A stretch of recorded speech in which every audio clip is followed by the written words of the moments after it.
attention or control Hong Kong, it is a safety requirement that to remain seated with your seatbelt fastened until the seatbelt sign. Attention please, this is the final call. Hi, Yat. Thank you so much for joining us today. It's a pleasure to be here. Thank you for having me. Let's get it started by introducing yourself and your background and journey to founding Animoca Brands. Yeah, so my name is Yat. I'm the chairman and co-founder of Animoca Brands. We're basically a company that's focused on basically bringing non-fungible tokens, or actually technically digital property rights, to actually everyone, but starting with gamers at the start. And our journey as a company really started in late 2017, when we got involved with what ultimately became Dapper Labs because of CryptoKitties. But of course, at the time, it was Dapper Labs wasn't established yet, and we became actually the first publisher of CryptoKitties in this part of the world in January 2018. So that's kind of I guess in NFT crypto time, that's over 3.5 years ago. Yeah. So that's a long time ago, at least in relative terms. But for myself, my own journey in the tech space really happened in the 80s, when I actually started self-coding software around really for musical a musical notation software, which was basically done on an Atari ST. So this was in the early to mid 80s, so a long time ago. Yes. And that got me into the whole technology space really, and sort of also an early form of internet, because I started to communicate with people online through something called CompuServe, which is no longer around today, but was really kind of like a pre-internet type of communication service. And that also led me to a working opportunity at Atari, which found me, and because of the software they liked. And what was interesting is that they didn't know at the time that I was a child. They didn't care really as much, because they just saw the product, they saw the output, they saw the result. And I think for me, this was interesting for a couple of reasons. One of them, of course, was that, the fact that I could actually be working for at the time, Atari was a very, very large international company with a great reputation, especially for those who were children, because we loved playing their video games, right? And age wasn't really a factor. That was one thing. And then the other thing, of course, is your ethnicity was also not important, really.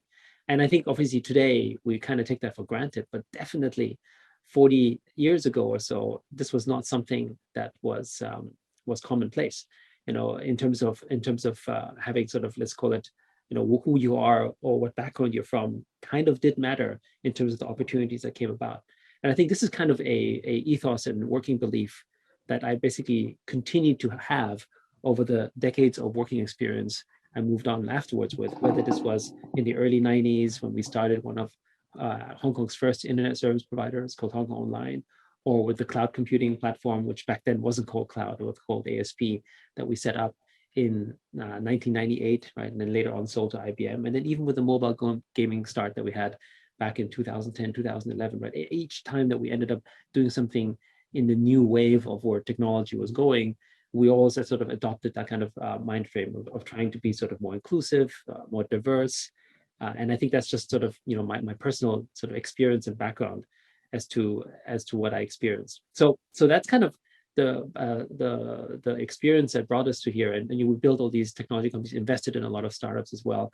And then with the starting of Animoca Brands, we identified sort of this importance of digital property rights and what that meant, not just as gamers, but actually for everyone online. But we think gamers is the audience that fully understands us best, because of the fact that they already pay money for virtual assets that have meaning and importance to them. But I think it's the experience of the last 30 years of my professional life that sort of helped augment that thinking in terms of both our strategy as well as why it's important. I think this is, I guess they say, like your previous experiences shape who you are today. And I would say I would definitely say that how Animoca Brands is built, our business strategy, our evolution comes from the experiences that we as a collective have experienced over the last many decades. Got you. I look at your bio, and then I found you a serial entrepreneur, many decades. One of the interesting expressions I heard someone share is that there are some entrepreneurs that are serial entrepreneurs. But there's another expression I like better, and which is what is that? Portfolio entrepreneur. Portfolio entrepreneur. So you're collecting the portfolio. Well, you're making companies, right? Making company. But it doesn't mean that these companies necessarily stop and start, right? Or start and stop at a certain given time. It's more like they can still continue running on, and you may not be full-time involved, but you're still helping out with these businesses because they all started off with something. And I think you'll find that there's quite a few people out there that are maybe better at being portfolio entrepreneurs than serial entrepreneurs, right? Serial entrepreneurs denotes that you have to finish something, but actually some of these things may continue to become very large. I can understand what you're talking about. Like it's somebody talk about similar aspect. It's life and business is growing and evolving and learning. It's not something like a success and a failure, right? Success and failure is they try to split it every cases, right?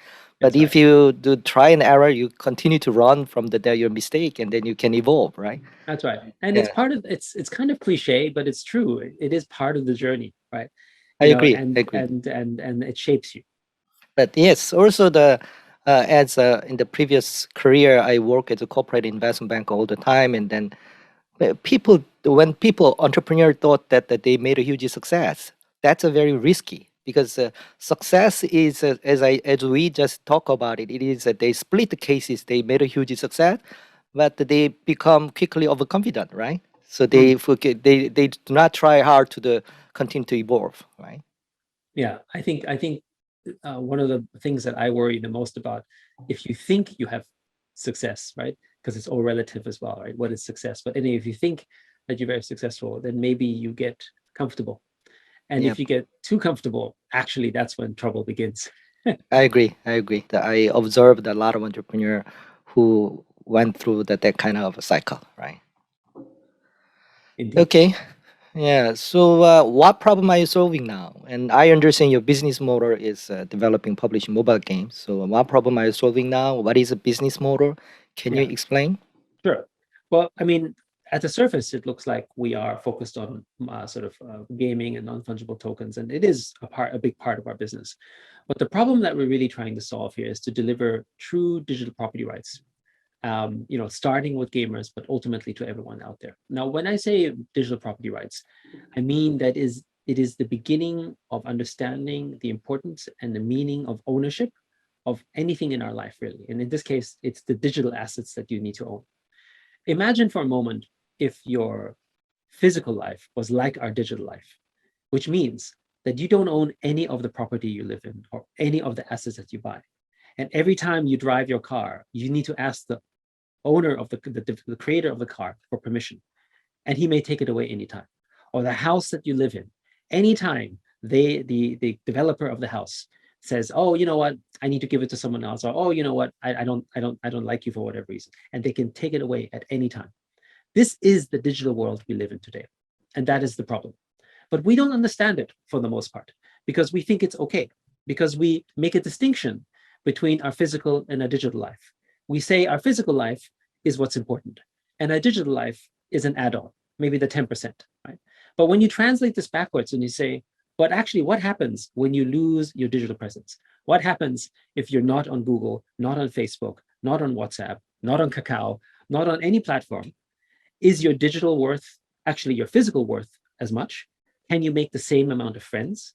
Can you make as much business? Can you actually have the definition of, I guess, financial success or even relationship success? And the answer is that it will be much harder and very likely diminished, meaning that your digital assets and your digital life is perhaps, in some cases, maybe even more important, but at least equally important than your physical life. And so this is something we don't understand. Most of us don't. Because if we do, why are we still using WhatsApp? Why are we using Facebook Messenger? Or all these platforms that actually use and take our data for themselves and give nothing back? So that's the big problem we're trying to solve. But we can't solve this problem by just telling people, you need to own your digital life. I mean, that's what people talk about, crypto and digital currencies and the importance of Bitcoin or Ethereum and all that stuff. But only a small number of people understand this because it's kind of remote. It's kind of a sort of distance. It's almost like, 500-600 years ago, we tell people about, oh, democracy is important, or, you need to own your property, right? Most people don't understand that because it's still too far away. That's why we decided to focus the digital property angle on the gaming perspective, because gamers already are, playing games. 2.7 billion people play games, right? which is big. That's And especially- huge. It's huge. It's more than half the world's internet, and especially in places like Asia, like South Korea or Japan or China. Right? I mean, like I think the ratio is larger than 60%. It's maybe 70 or 80% of people who are playing games, and they're also younger populations, so they understand this. They're spending real money on digital assets, right, or virtual goods as they call it, and also all of their relationships are probably made tighter because of what their experiences are online, not offline, right? Their connections are maybe online, not offline. They hang out with their friends online, not necessarily offline, right? So they're already in this digital, what I call Metaverse 0.5. So it's an introduction to the metaverse. And so we think those are the people that we can really help onboard them to digital property rights, because they kind of get it already, but they don't fully understand it. Right now, they actually think they have digital property, but they don't realize that actually up until the last minute, they'll lose it all. And that's the part where we think it's easier to translate. So what we're solving here is we want the whole world to have digital property ownership, because that's the way in which you can take control of your digital life, in which you have a say. But to do that, you first have to have property. And gaming is the first angle. And we acquire a lot of gaming companies and move them to blockchain and give them non-fungible tokens, which is the way that we deliver property rights to them, as a way of understanding how this technology works and why it's important for you. But the long, big picture, of course, is that we want everyone to then, as a result, understand, wait, I own my property. What should I do? Well, I need to defend that property, which means I need to have governance systems that support it, which means I need to demand for an open and more equitable type of internet. And so we think that is the mechanism for blockchain onboarding as a whole. I think, cryptocurrencies and Bitcoin, it's important and is one angle, but because of its very specific financial nature of it, is really only understood by a small number of people, right? Most people are not that comfortable in financial terms. Most people don't understand it. Most of the world is actually kind of still, when you think about it, financially illiterate. I mean, I don't mean that they don't have a bank account, but they don't know how to invest. They don't understand yield. They're not comfortable with this. So when you give them a product like Bitcoin, it is very difficult to understand. And also, it is frankly risky, right? So it's not a natural parallel. We think gaming and virtual assets is an easier parallel to do that. So that's really the big thing that we're trying to solve. And the business model for us, of course, as a result, is that we want to create more equity in these, what you call metaverses, like to turn them into the metaverse. So by delivering non-fungible tokens, people basically own the assets, they can sell them. We end up taking basically the equivalent of a VAT every time someone trades these assets. So it's like 5 or 10%, as opposed to 70 or 90%, right? So we have a much more sort of fair distribution model, because the players get most of the benefits. And of course, we make our games and people obviously pay for them as well. But the real thing is that as people own these assets, we can get a cut of the transactions. And as we create these assets, we also make some money. But in the long term, we will continue to make money on if our end users make money. Because if they make more money on their assets or generate income, then we get a small cut of that every time. So we become co-participants and co-creators in a joint economic future. Yeah, sounds like a very interesting business model. Full disclosure, actually, personally, I never played the game by myself. So I belong to those, 30% you mentioned in the world. Yes. And then in order to have an interview, actually, I quickly talked to some of my friends in Korea who are the game developer. And then I showed your company and then description of your business. Actually, they are amazed. They see that some of them, they know your company name, and some of them they don't know. But then they look at you have IP like Formula One, Marvel, and WWE, Power Ranger, etc. They said that maybe in the world, very very few company can have this kind of high profile IP, right? So Right. that he mentioned that what is the biggest game company in Korea? Maybe Nexon? No, not Nexon. Netmarble? Netmarble. Netmarble is big. Yes. Yeah. So he said that probably only Nemabu have this level of the portfolio. Other than that, no Korean company has. So my question is that how did you acquire all these brands? IP, and then what is your secret to make people feel confident in you and what you're doing? That's my question.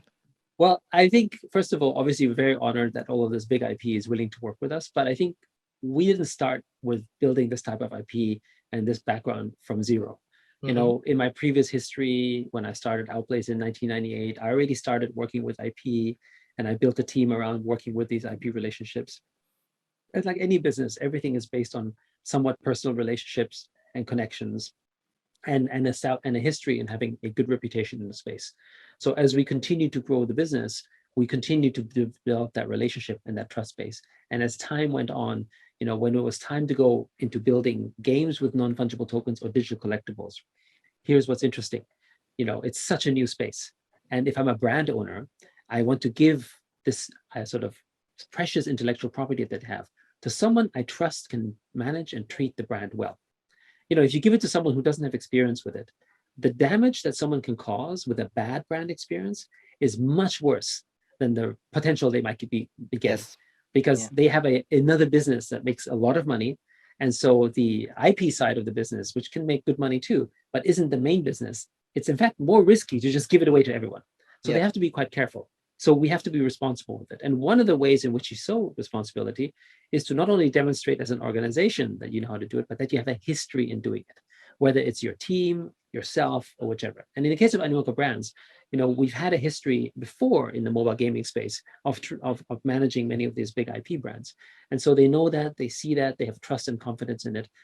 So that's part of it. The second one is we, because of the experience, have all of the templates and all of the structure already. So we have, the way we do approvals, the way we work with clients, the way we communicate with them, the way we do royalties, all these systems are already kind of in place. So people do know that. And of course, there's reference checks as well. So, I mean, it's a history of things, right? So It's like, it was a long-term journey. I mean, to build a trust and relationship with them. absolutely. It's not like So you we didn't just walk called them in, up. ask Yeah. for that, or you didn't walk in, ask I for mean, that. yeah, exactly. We didn't just walk in, have a phone call. Hey, you have some time, let's do licenses, yay, right? Yes. I mean, I think even with relationships we did not have, the fact that we already had other relationships in the past with people who had big IP helped us advance the conversation in terms of the next level conversations with bigger IP. So of course our team itself, also consists of people who have long-standing relationships with this IP. So in short, you would say that the result you see today with our IP is really the result of probably 20 years of building relationships and connections. Got you. How do you find the smart people for your team? Well, I mean, I think this is where we're a little different than most companies out there, in that we generally take a philosophy that the best people are going to work with you, not for you. And by that, I mean that it's not just the incentive structure, but the working model is more about treating people like peers than necessarily like a hierarchy and a management structure per se. Take for instance, one of our successful, I think, sort of at the moment, very sort of hot property, which is Sandbox, right? If you want to buy a virtual land and sand, it's pretty hard, right? It's one of the fastest growing metaverses out there, certainly on blockchain. And that team, obviously has its own co-founders, which is sort of, with the 7R tour, basically sort of leading the charge. And they are running it independently, right? It is a subsidiary of Animoca Brands, but they've got their appropriate incentive structures. They themselves are running the business as if it is their own. Of course, they are also interested in the success of Animoca itself, but everyone recognizes Sandbox as its own company, as its own brand, and as its own identity. And they have the freedom and flexibility to run the business as they need to with our support. So I think this is the way that we think of it, because if you're smart people working on it, you probably know many of the things you need to solve already. And we need to give enough autonomy that you can execute in it, right? If you have to control everything from top down, it doesn't scale, right? It's really hard. It's really hard to do that. And in this particular case, we take that approach very much so. Let me ask another question then. I understand you are running the mobile game platform company, right? So it's a very different business from other tech or startup. But everybody has a different background when they join your company, I can imagine. And how do you transition, assimilate the new employee into your culture? So, I mean, outside of the onboarding process, the most important thing is for us, what we're pushing through is this vision and mission around digital ownership. So there is a program where we talk about this, and we need to understand that. In terms of the culture as well, which is basically a culture that is very much sort of promoting diversity and equity, I think this is the important part.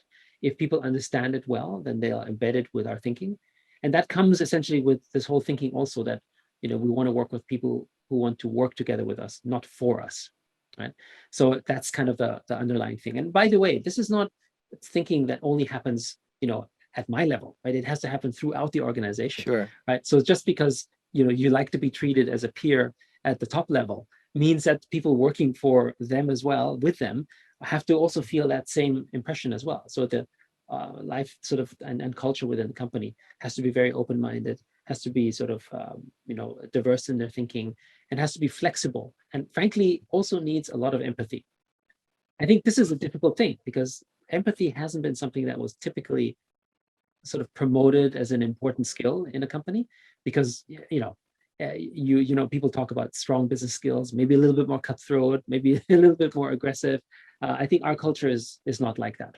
And I think this is, one of our strengths, frankly speaking, is I think that as a working culture and as an organization, people consider ourselves as a very great place to work on, that has a mission, that has a purpose. To that point, I think the mission and purpose, which is digital property rights, and sort of delivering that new sort of layer of equity, especially digital equity, I would say, is a very key part of our onboarding.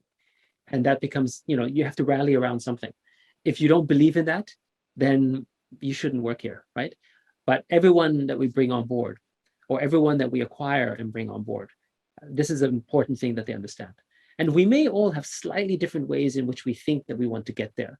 But if the goal is generally the same direction, and we have the best intentions to do so, then frankly speaking, our different approaches become a strength because we have new ideas.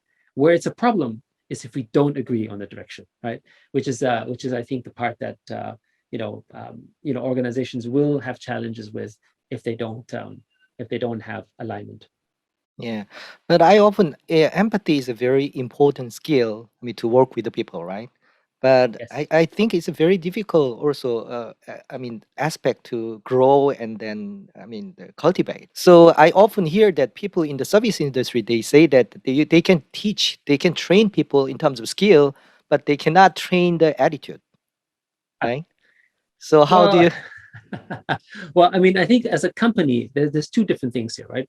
As a company, from a recruiting standpoint, you can test for whether your future coworkers are going to have strong sense of empathy and skills. And so the benefit of a company is that you can filter them before they join your company, right? I think that's important, because if you don't filter, if your filtering process is not good, then you might bring in people that don't fit the culture. That's normal. Yep. But in terms of training, now that's much Yeah. harder, because I think the training begins actually at a very, very young age, right? Yes. I think at root we are social creatures. Should So at run from root- the mother, I think. Well, hold on. I mean, I think I'm not.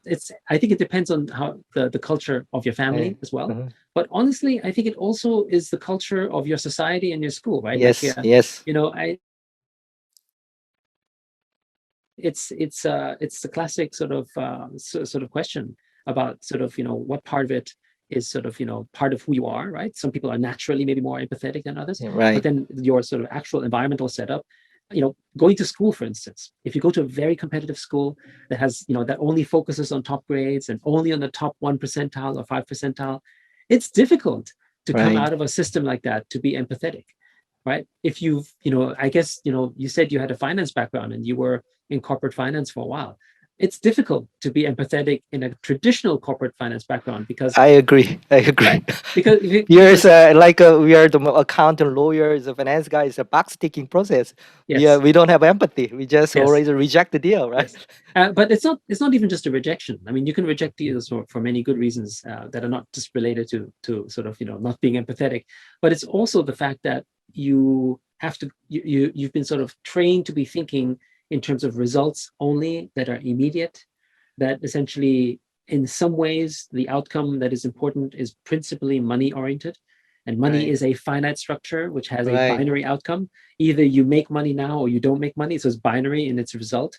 And so if you look at it that way, you dehumanize the process and you essentially create the relationship that is invariably non-human, therefore less empathetic, right? Yes. Because you need to value it. And I think we see this as a culture broadly, where in the past, things of culture like arts, creativity, or music actually over time, they've become less valuable.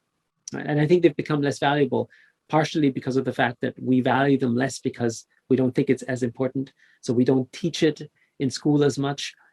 Our parents don't, are not promoted to sort of discuss it more, right? I mean, if you have to choose a life skill, to your parents today and say, oh, it should be painting or mathematics, but you have to choose one, right?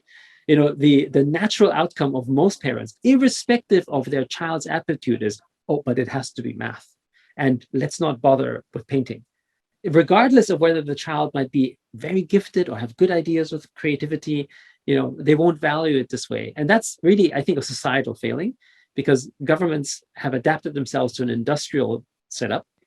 And now, as we're moving to, actually not moving, as we're in an environment that is no longer industrial, and where machines are going to replace all of these industrial skills, we haven't prepared our schools to focus on creativity, design thinking, divergent thinking at all. And I think that's why it's harder to find people who think this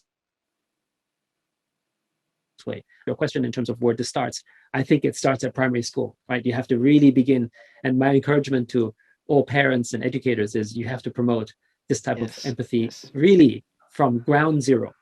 Because without empathy, it's hard for you to solve problems. Because if I can't imagine what you That's a feel very like, because I don't have an interesting comment. can't I do it. agree. Yes. Yeah. Without empathy, it's very difficult to solve the problem. If just Yeah. they tick the box, right? So we don't have I mean, communication. you might know how to solve your problem, Right. but you won't know how to solve someone else's problem because you can't imagine what they're going through. I couldn't agree more. In fact, by accident, I interviewed one of the portfolio company in Kenya, U2, right? You Oh, saw I that? see. Okay. Yeah, you saw Yes, that, right? yes. So I didn't know that, but I Right. released it last week, probably. Yeah, and then Sure. he sent me company profile, so that I can publish it. I saw that your Yeah. company name is investor. Very Oh, sure. interesting. Very Yes. small world, and then you went all the way to the Africa to make investment. Yeah. In fact, Utu went to an accelerator that we had acquired called Zeroth. And Okay. so they went through the accelerator, and then afterwards, we supported them. Actually, this was before they went into blockchain. We supported their vision, their mission and vision long before they started going into a blockchain solution around the same problem. Yeah, I was fascinated by his business idea. I mean, solving the trust issues in the digital world, right? Because the trust is we don't have answer actually. Nobody has answer about the trust. Everybody talk about the trust. Give me a trust. Give your trust. But everybody trust me, right? That's the most popular word.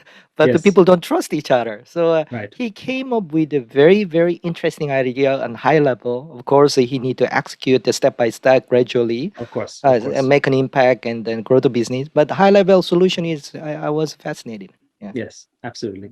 Yeah.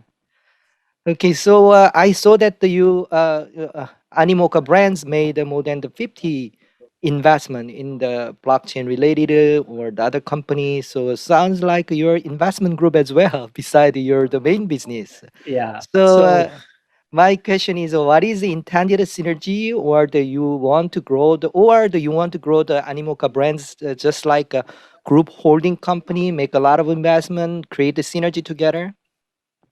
Right. So actually, at this point, we have done over 65 investments. Okay. So Keep we've been- increasing, keep yeah, growing. we keep growing and increasing. So why are we doing these investments, and what's the idea behind it? I think a lot of people ask this question because it confuses them. It's like, are we operating company? Are we investment company? What are we, right? Well, first of all, I would say we are an Asian company. That's important because as a culture, Asian companies do this, right? Where they have Yes. conglomerate style approach, right? In the West, it's, focus on one thing, be really good at one thing. But in Asia, it's like, invest, grow, collaborate, partnership, everything, right? We're very happy to sort of, Yeah. do that. But the other reason, the main reason we decided as a group to pursue this strategy is, when I first started sort of another business called Outblaze a long time ago, where we were building what was an application service provider, but essentially was an early precursor of cloud computing. We were one of the pioneers in delivering email to the mass groups. And that was very cool. But we were basically sort of swimming on a stream that was taking us a direction. And that was essentially the internet adoption stream. And we saw that I definitely felt in the mid 90s already that the whole world was going to go to internet, and kind of the same way I feel about blockchain today, right?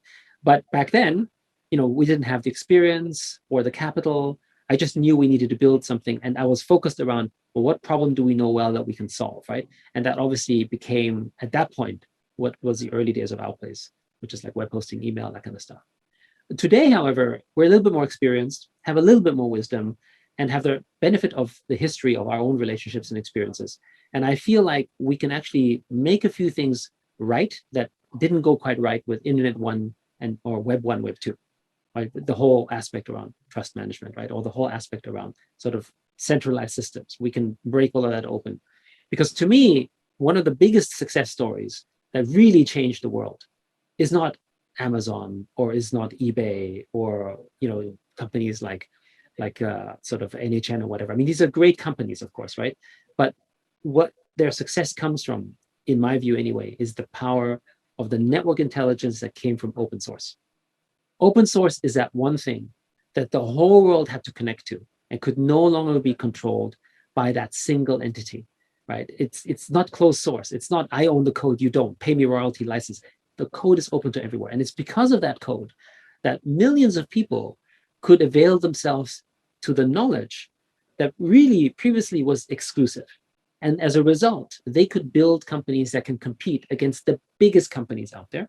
Likewise, though, the network effect of that open source code was so powerful that even the biggest companies, whether you're called Google or Microsoft or Samsung or whatever, right, you cannot compete without using open source. So it really became the world's repository of coding knowledge. But unfortunately, only if you know how to code can you access it, right? And only a small number of the world knows how to program still. Yep. And so as a result, not everyone benefited from it, but it was an example of what a true open standard would define. And of course, this is what we want to have with digital assets. And that's why we're so fascinated with non-fungible tokens, because we think non-fungible tokens will do to digital assets what open source did to code.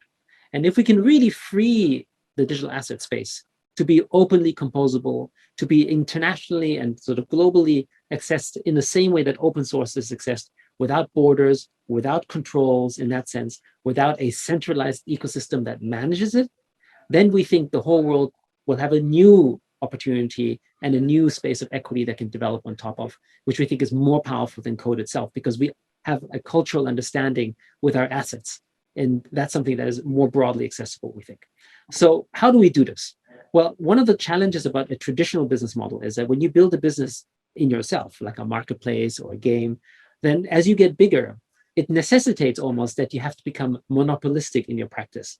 You have to control, because if you don't control, you give up, right? You run into a little bit of this issue of sort of counter to what you're trying to build. It's the same with people who build stuff on open source. Afterwards, when the company becomes big, they're like, well, how much of this code do I really should share to the world? Let me see what I can keep secret and not share with others, because now you're sort of in the space where you want to protect what you initially helped build, but you grew from it because of the open platform.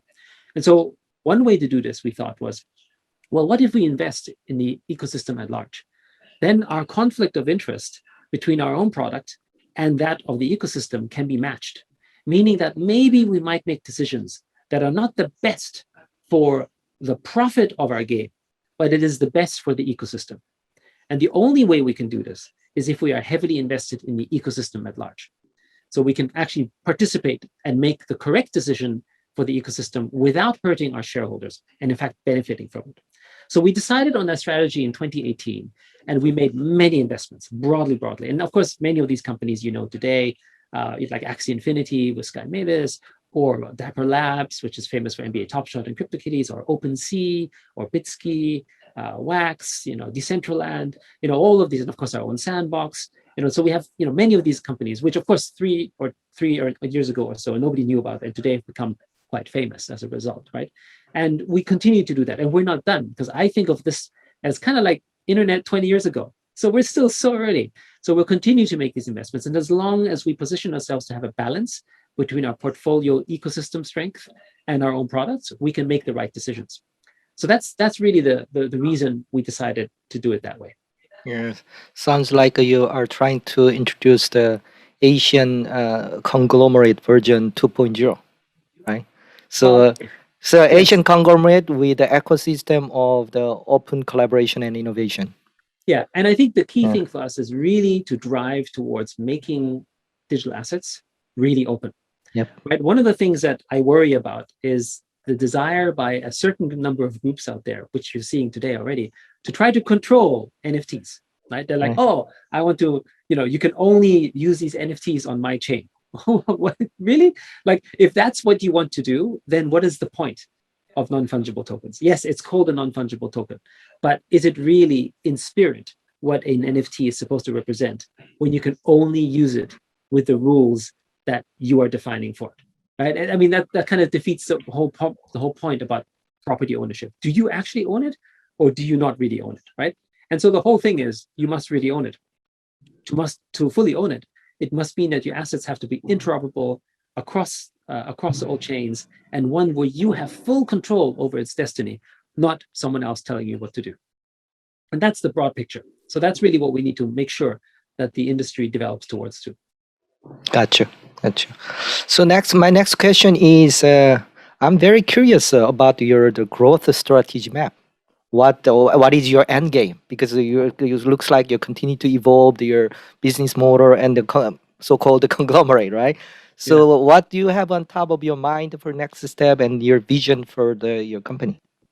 Well, first of all, I think it's a bit too early to talk about endgame, right? Because it's like let's say the growth strategy map. What is the next Yes. step on the Yes. road? You need Yes. to try this and that in terms of milestones. So, So what I mean, what is your map?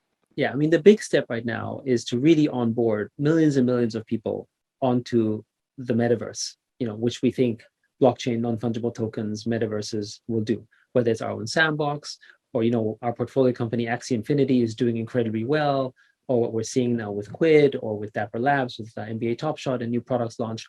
All of them together are doing an incredible job in bringing more and more people into the metaverse. So I think that is the broad strategy. How do we bring more people into this world of true digital ownership? So that's the broad step. And one of our strategies has been in the past, which continues to be through IP, because the physical world, let's call it the non-digital world in that sense, right, has relationships with all of these IP and brands that are famous. For instance, we most recently launched the Olympics. Everyone knows the Olympics. Everyone knows the stars of the Olympics. Everyone knows the pins and backgrounds in history. It is perhaps one of the most storied elements of our culture, for human achievement, and turning those into and first as non-fungible tokens with pins, and then afterwards into games as well, is a way in which we can help bring people onto the blockchain and get them an understanding of the sort of digital ownership, and therefore also taking control of their digital lives. That is one part. That's the IP strategy. The other strategy is making games or acquiring companies that have games, right? And I think this is an important element as well, because we think that these are audiences that already have an ecosystem of people out there who are playing these games. And we've done this where we've, with Sandbox or with Quidd, and with nWay, where we acquired companies that have audiences and then moving them onto the blockchain, or like with Crazy Defense Heroes with a tower token, the same thing. So again, it's all part of the broader mission in onboarding people onto this digital property rights movement. My last question, actually, my favorite questions. Who is the nicest person you have ever met in your life, and why? Well, there is many ways to answer this question. I don't think there is a perfect one. But when you ask this question, the very first thing that came to my mind is perhaps sort of in memory, because she sadly passed away, of a lady. Her name is Susan Corrado. Actually, her husband was actually my best man in my wedding. And but her background is she didn't come from like a big background per se. And when I first started Outblaze, which is in 1998, right, which is a long time ago, right, I needed someone to help out in building the office, and she literally joined in. She was much older than me, right? So we dubbed her basically office mom, because she was the one who was helping operate our office in a very sort of motherly type of way, looking out for everyone in the office, including myself, almost like another mother. And we were a startup, so it wasn't for pay, right? It wasn't for the money or for the glory. it was just because she believed in what we did and that she wanted to do something good and help everyone involved. And from that developed a strong sort of friendship as well, where essentially we think of her as almost as family. So when you said that, I think her memory and her mind sort of is what came to me. So Susan Corrado. Yes, sounds like you have a very good, nice person in your life, right? Yes, I think we can all call ourselves blessed to have a few Susan Corrados in our lives. Yes, yeah, yeah. That is actually one of my intention to ask discussions. You talk about empathy, and I talk about ask a question about who is nicest person. So this is a better way. I mean, we collaborate, grow together, and then evolve together, right? Yeah, Yes, yeah. absolutely agree. So thank you so much for taking time to share the very interesting and ambitious journey of your entrepreneur life. Thank you. It was a pleasure.